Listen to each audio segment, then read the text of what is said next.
Welcome back to Two Doctors and a Twist. We have another episode with Dr. Jamie and I. We do have some more guests lined up that we're going to be talking to, but these questions, the one on the last show and the one on this show, Dr. Jamie and I are just so passionate about. We just wanted to dive in a little bit deeper and make sure we cover for our audience the questions that they're asking around these particular topics.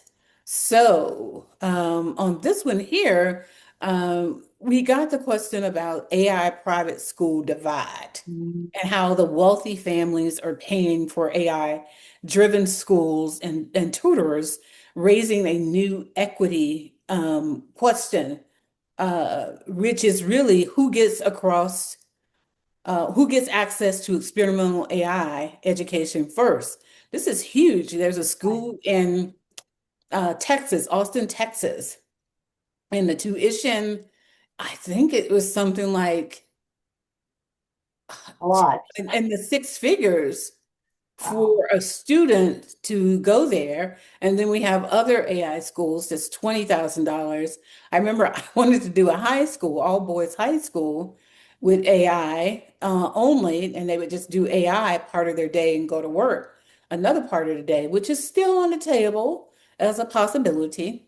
But looking into all of that, I looked and I think I found two potential partners for that one and we're just trying to see how that would work with them. But I do think there's a need for somebody to come in and help us make sure that there is equity across the stage for students. Now, when you have wealthy people paying for something, you know it means something. What are your thoughts, Dr. Jamie? Well, this one really concerns me, Dr. Marilyn, because we've kind of seen this pattern before with technology. Because as you mentioned, Hmm. expensive schools, six-figure schools, or 20,000. In other words, those who have the most resources are the ones who get access to those tools, to that education, to that knowledge. You know, Hmm. and when they do have that, those are the ones who get the new opportunities, while those who can't afford it are kind of left behind, just Yep. trying to figure out how they fit in. How do I catch up? And the gap keeps getting wider and wider over time.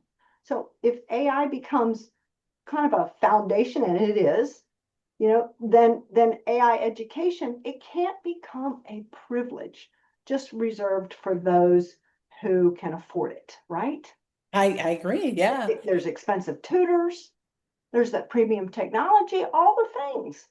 You have to Yeah. be able to, it has to go across everything. Like we said in our last episode, all the different positions in business organizations are looking for good qualified applicants who know how to use AI effectively, responsibly, and ethically. So if you don't provide that opportunity across the board or in higher education or in all schools, even K through 12 schools, Yeah. they're going to be left behind. There's not going to be the applicant pool available out there, and so many people are going to be, as I said, just left behind, not knowing what to do. How do we catch up?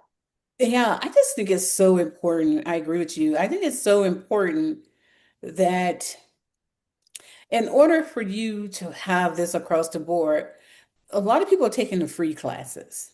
They'll take, oh, free. I want people to understand this. Most of these free classes, I don't say all, but the majority of them, especially the ones from big institutions, they're just teaching you literacy. They're not teaching you really how to dive deep into AI. You really need to ensure that you're getting with some of these other companies that are teaching that and pay the fee. I mean, some companies you don't have to pay them 20,000 a year. It could be 5,000 a year or something like that, something more manageable. But believe you me, you're going to have to pay something to get something. And things are just not coming free because what those people are paying into, they're not just paying to learn it. They're paying to demo it. They're paying in money to have whatever they build while they're at the school become a business. That's why the fees are so much money. It won't just stay stagnant. Those schools, even though you're paying that kind of money for your students, those students are possibly getting rich while they're going to school. You put in 200 and you may get 1 million back. Yeah, that's exactly what's going on here. And the sooner we realize everything is not what it seems on the surface, it goes a lot deeper than that. But you have to be willing to say, I want to be in that room or some rooms. You may not can be in the six figure per classroom, but you can definitely be in some of the 25 or $10,000 rooms. And you can utilize those things, get smart about things, and say, okay, what are they doing that we need to do at our scale in order to grow and develop the individuals that we have that's coming through our school. That's I, the way I, I see it. I think it's for an organization, it's about maintaining a competitive advantage out there. And Mm-hmm. here's an opportunity for higher education, even K through 12 schools, is to partner with some of these organizations based on those skill sets that are now needed to adapt to the new era that we're in. Just like when computers first happened, when we like learning the Microsoft Office suite just 20, 30 years ago, however long it's been, and the adjustment, those were key things that if you had those on your resume, you had a competitive advantage and a competitive opportunity. Right now, it's how do you use, how effective can you be using AI on the job, and no matter what your job is. And schools and employers need to partner together to make sure that otherwise the employers are going to have a smaller applicant pool to choose from. And then when you have a smaller applicant pool, what happens then? You're going to have to pay a higher salary level for those positions that understand how to use AI responsibly. So it's in an employer organization's best interest to start partnering with higher education, even in K through 12 level. That's just my thoughts and Now, opinion I'm on that, glad you because said that. it's a I'm glad you domino said effect that's going to happen if it's not embraced fully like it needs to be. I totally agree with you. And I've been writing a lot about apprenticeship programs and researching a lot around that. Apprenticeships are very important. I don't think. As a matter of fact, was when I won the bright idea at the school where we You work. did. Congratulations. Yes. Yeah, I I'm so was proud of you. yeah, thank you. I was talking about some type of apprenticeship, but it was unpaid, and that may not be realistic, but it was still some type of training that the person could receive and get the experience they need, sort of like what we were saying for the nonprofits. But even at that, these are having some type of apprenticeship that you do or you're a part of could open a door for you. And we're still researching more around that and how to help colleges and universities come out to the best for the student, doing the best for everybody that's involved in that whole process. So once we get that done, we will have some more that we could possibly talk about here on the show as Well, well. Well, businesses can partner with higher education for internship opportunities, even if it's not paid. Maybe a class requires you to work on a project, such as programmers. I remember working with a school that they had to do internships for programmers to go and work with an employer. So the college partnered with a lot of the employers in the community so that students could go in and actually work and do the job, get the experience that they needed. Same thing's going to have to happen here with AI so they can learn to use it Hmm. effectively and responsibly. Yeah, this is have to be careful because there were some rules around people doing internships and the cost of the money that needed to be paid. Now we have employers that want to invest specifically in talent that's going to be with them. So we just got to watch that. It's sort of like the welders at companies. We have my son is doing a welding internship at the same time doing his job elsewhere. He said it's very hard for all of this. So I'm trying to see how he's going to come through this. But welding, he goes through the class, takes the welding, and then the welding company gets them on a internship with a company. And he goes and does that internship with that company and gets paid for the job. He's doing it part-time right now, but if it leads to full-time, then that's what he really wants to do, that welding. But he's still working his full-time job. So it gets kind of hard when you are an adult student. So that's another conversation we'll have to have too, Jamie. Whew, Yeah. it's a lot out here that's It's going a on. lot. It's a whole lot. We could just continue on and on with these discussions about this and the issues that our audience are bringing to our attention with the questions they're asking and sharing. Yes. So that speaking of that, AI savvy graduates are becoming the new high potentials. Mhm. What about that? I believe this is happening.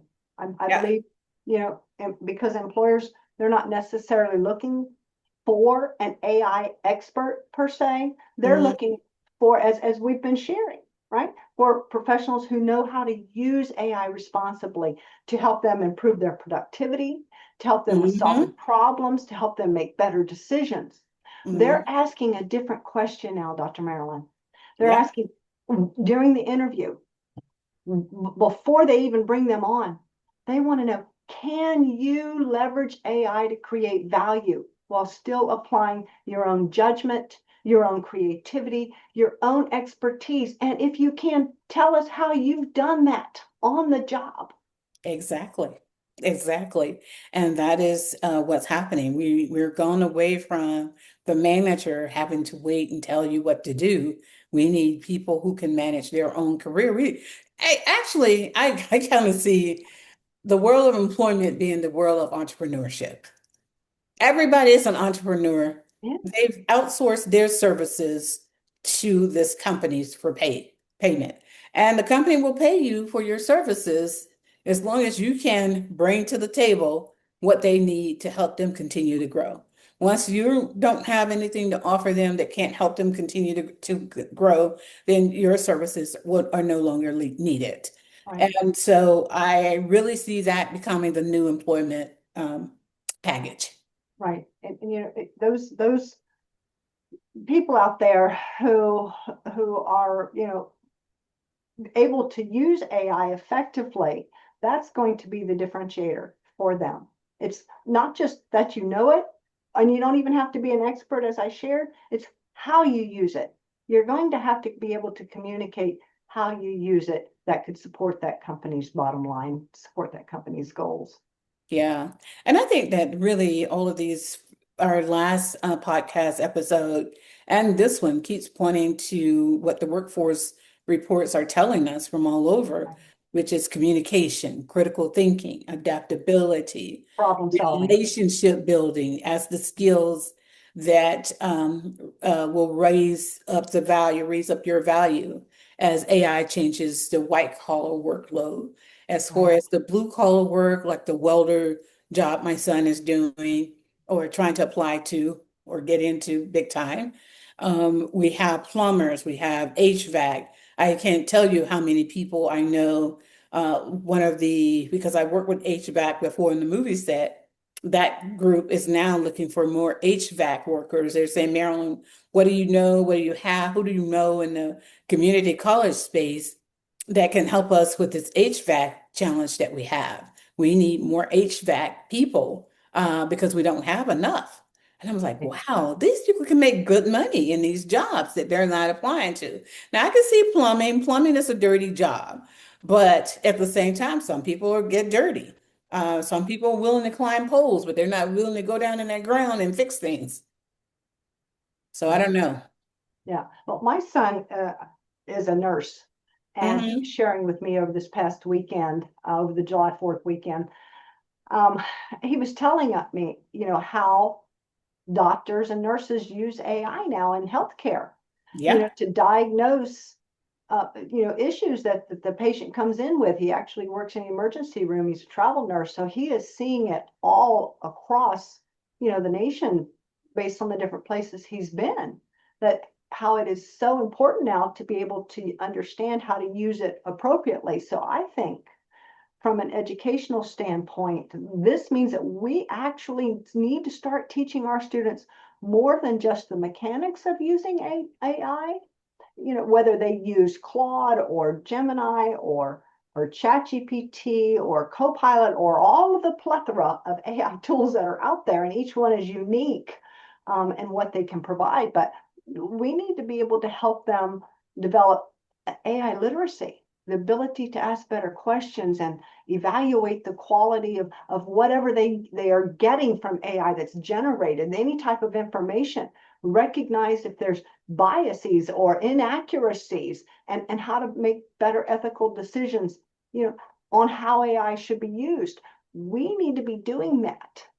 We as in higher education, we as in organizations, we as in all over, because it is here to stay, and we have to figure out what we're going to do to make all people, all the workforce more prepared. Yeah. It's something because I do know you have to distinguish between real and what's phantom, what's made up, and it's a lot to that now because people can just write based on those things. But I think now it requires us to go dive deeper in our research to see if what we pulled is really true. That we can search go back and see where the references are coming from. When I utilize AI and it tells me something, I said, where did this come from? Who said this? Because I want to know. And how I use AI is I start with my own stuff first. I start with my own research, my own writings, and all of that. And then if I'm looking for something, if I'm questioning something, I ask for additional information. I don't just take what it's shown there. About like what I did with Google. I just didn't take what was in Google. I know my kids used to take it all the time. And they was like, oh, well, Google said it. So what? Just because Google has it there, those people are marketing. Yeah. Google didn't say that. Well, Siri said it. Well, Siri's just using what's in her database. And she's giving you that information, no more, no less. Yes. So that's where the critical thinking really comes into play. But I think the bigger one here is that relationship building, because a lot of people are not good relationship builders. They don't have what it takes to build relationships because they've been so bogged down into this phone that we have, as well as the computer or other object that LinkedIn, Facebook, Instagram, TikTok, Yes. that we All the haven't things. made real relationships. And Right. we need this new generation to come in and work with us with the other generations. Yes, it's a lot of generations working at once, and we've never had that in this country before, or any country, Right. but all of us are needed to get to the bottom line of where we need to go because people don't know history like used to. And it's unfortunate or fortunate for some of us. We know history. We know the history of that company. We know what the company has gone through, and we know how to answer questions Right. specifically to what may have happened with the company. Right. And I think that at this point, it kind of leads us into talking about, and you've kind of led us in there, so it's a great segue for us, how the human skills come back into play. Hmm. What are your thoughts about? Because this is a really good topic for us to kind of lead into here. Because I've been teaching for a long time, you've been teaching for a long time, and since now AI has become part of the conversation, and it is daily, it's something we're constantly bombarded with dealing with. Yes, So, yes. and I've told my students, teaching personal branding and as a career consultant, that those technical skills, your resume, it's going to get you that job interview. But what's most important are those human skills that's Yeah, going to help yeah. you, whether you're going to be able to communicate your value, you know, and you mentioned relationship building, critical thinking, all those soft, important skills are going to come back and be more important now. It's going to switch. What are your thoughts about that? Oh, I think it's great. I think it's great. And I think that not only in school, I mean, I teach a business class in school, but it's the business of not only understanding business, but understanding the business of them, which is a big part of what you guys talk about in personal branding class. How you carry yourself, how you build yourself, how you Mhm. the rooms you put yourself into that you're allowed to open that door to go into.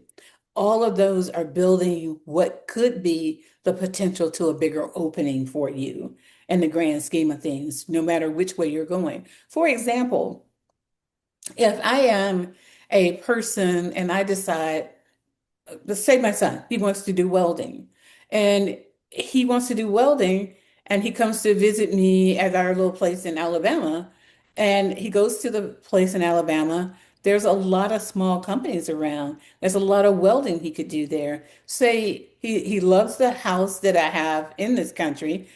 I won't live here forever and a day. He may want that. So that could open a door to him doing business with one of the welders if he gets out and about in the community, goes to some of the boating shows, goes to the docks sometimes and spend Right? time boating with others or fishing with others, things of that nature, which is what this community does a lot of.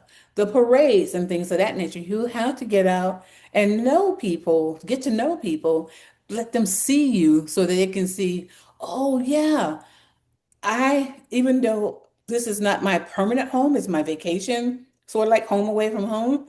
I get out, I join the chamber. I go attend meetings. I go to the library meetings. I go to the Rotary meetings. I go to a lot of things when I'm here in town just to meet people. And Whereas that's when I'm important. in Dallas, I do something different there. I may go around to all of the restaurants and local breweries or whatever that's around me because they're in walking distance. But when I'm in this town, I have to make a bigger effort to go and do things. We went like the fireworks, go to the fireworks show. It's at the lake. Let's go. Let's go sit around the lake and do the fireworks. Bring your blanket and Right. move on. I don't know, but people don't want to do those things. They just want to stay away from people. And I don't think that we're in that time where you can stay No. away or people can go to their rooms, the kids can go to their rooms like they used to and not be able to communicate with people. I totally agree with you about getting connected and getting to know other people Yeah. I personally. mean, you have to. You've mentioned him welding and stuff and going out to some of the fishing shows and even some of the agricultural stuff. I can remember Hmm. working for a agricultural company and I did was in inventory control. Really interesting about that. Another story for another time. But there were a lot of welders. We had a lot of welders on staff that would work on the tractors and work on the different stuff that they use out there. But I mean, businesses are all about people, right? Yes. And it's not that's not Hmm. going to go away, right? And we all businesses are only going to do business with people that they trust. So Hmm. and people are only going to follow leaders who can communicate clearly and who genuinely care about others. So you have to have those soft skills and then kind of those skills. I like to refer to them now as kind of power skills because Yes. they are the skills that power successful careers. I like that. Power skills, the skills that power success. I like that. That's a good one. Let's turn that into a quote. Yes. Well, I think anything else? I think that's it for. We didn't want to carry Yeah. a long show. But we wanted to get the point across. Yeah, just at the end of the day, Dr. Marilyn, AI is going to change the way that we work, but it doesn't have to change what people value most, and that's relationship building, working on teams, you know, being authentic, being empathetic, all the things that are so important with characteristics and helping you grow in your career, helping you grow in your community, helping you be successful with relationships. AI is not going to take that away. It just isn't. It's just going to help us work Yes. more effectively and efficiently and be a great tool as long as we know how to use it correctly. And so we have so much we continue to talk about, but I think that's kind of how I wanted to end it on my side. Okay. Well, wonderful. Well, that's it for another wrap with two doctors and a twist. You heard it here. We are trying to tell you two experienced women, but that are young at heart, but full of wisdom. So that's it. Two doctors and a twist. And our twist is that wisdom today. Thank you for joining us today, and we look forward to seeing you in our next show.